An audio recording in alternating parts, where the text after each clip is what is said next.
There's a young woman in her mid-20s, huddled in a crowded convention hall in Orlando, Florida at midnight during a Harry Potter fan event.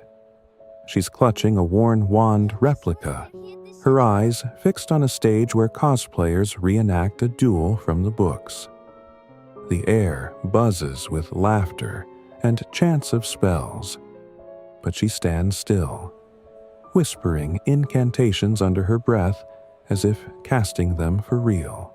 To outsiders glancing in, it might look like childish escapism in an adult world.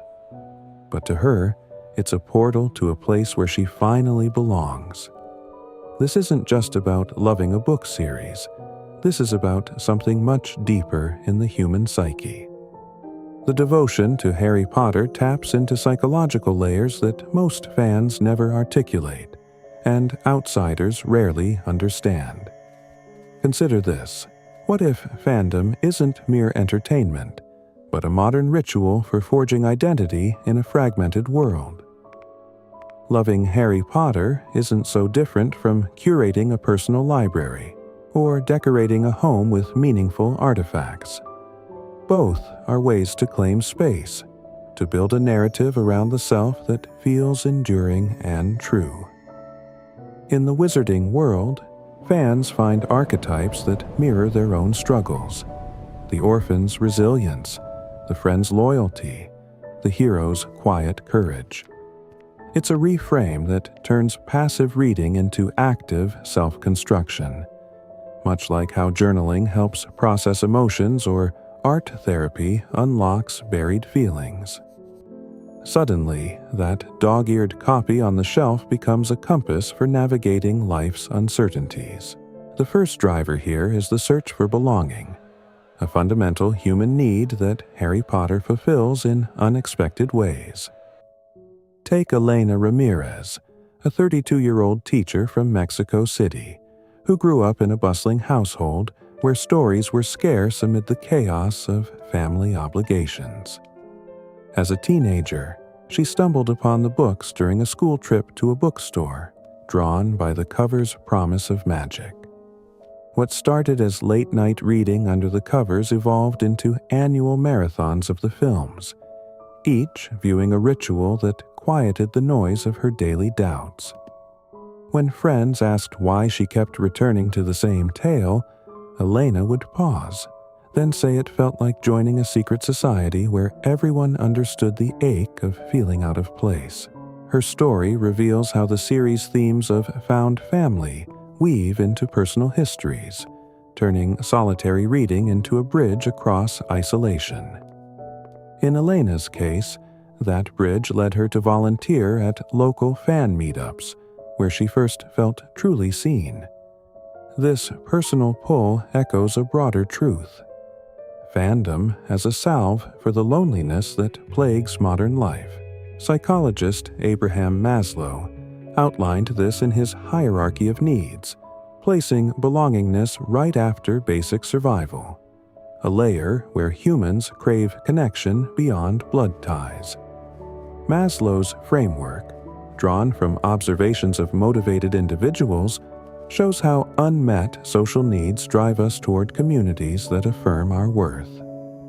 For Harry Potter enthusiasts, the wizarding world's houses, Gryffindor bravery, Ravenclaw wit, offer instant categorization and validation, much like sorting hats in real life. Studies in social psychology reinforce this. Research from the American Psychological Association highlights how shared narratives foster group cohesion, reducing anxiety in uncertain times. It's not abstract theory, it's why Elena, after years of quiet devotion, now leads discussions that help others unpack their own stories of exclusion. This connection elevates fandom from hobby to psychological anchor. But there's often an overlooked creative element, the mastery of immersion, where fans enter a flow state that sharpens the mind. People dismiss it as daydreaming, yet it's akin to losing oneself in painting or composing music, where time dissolves in pursuit of skill. Neuroscientist Mihaly Csikszentmihalyi described flow as that optimal experience of total absorption, triggered when challenges match abilities just right. In Harry Potter's universe, debating lore or crafting fan fiction activates the brain's reward system, releasing dopamine in waves that build expertise and joy. It's why fans pore over maps of Hogwarts or invent spells, not for show, but for the thrill of co-creating a world. This second driver transforms passive consumers into active architects, mirroring how musicians refine riffs or writers revise drafts until perfection hums. But there's a darker psychological side worth examining. For some, this love stems from compensatory escapism, a way to fill voids left by unresolved trauma or unmet expectations. Attachment theory, pioneered by John Bowlby, explains how early insecurities can lead to seeking safety in fictional bonds rather than real ones. A study from the Journal of Personality and Social Psychology noted patterns among avid readers, where fantasy worlds provide the secure base that childhood might have lacked. Consider Marcus Hale, a 28-year-old software engineer from Seattle, who lost his parents young and found in Harry's orphan journey a mirror to his grief. He admits the books became his refuge during sleepless nights, a way to process loss without vulnerability. Yet not every fan arrives here from pain. For many, it's pure delight. The spectrum reminds us, behaviors like this exist on a continuum, from healing to habit, always rooted in human fragility. This devotion doesn't thrive in isolation. It forges communities that pulse with real connection. Picture a rainy afternoon in London where dozens gather in a pub themed after the Leaky Cauldron, sharing butterbeer and debating plot twists. These spaces echo our evolutionary wiring for tribes. As anthropologist Robin Dunbar's work on social grooming suggests, humans need about 150 meaningful ties to feel whole. In an era of digital fragmentation, where traditional villages have dissolved into scrolling feeds, Harry Potter fills the gap with conventions, online forums, and midnight book releases that mimic ancient rites.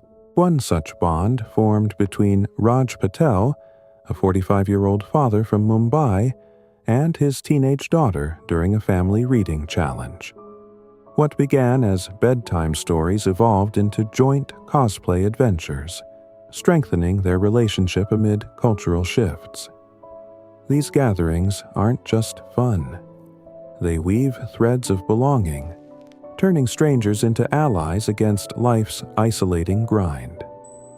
At its core, loving Harry Potter carries a subtle rebellion, a quiet defiance of a world that demands constant productivity over wonder.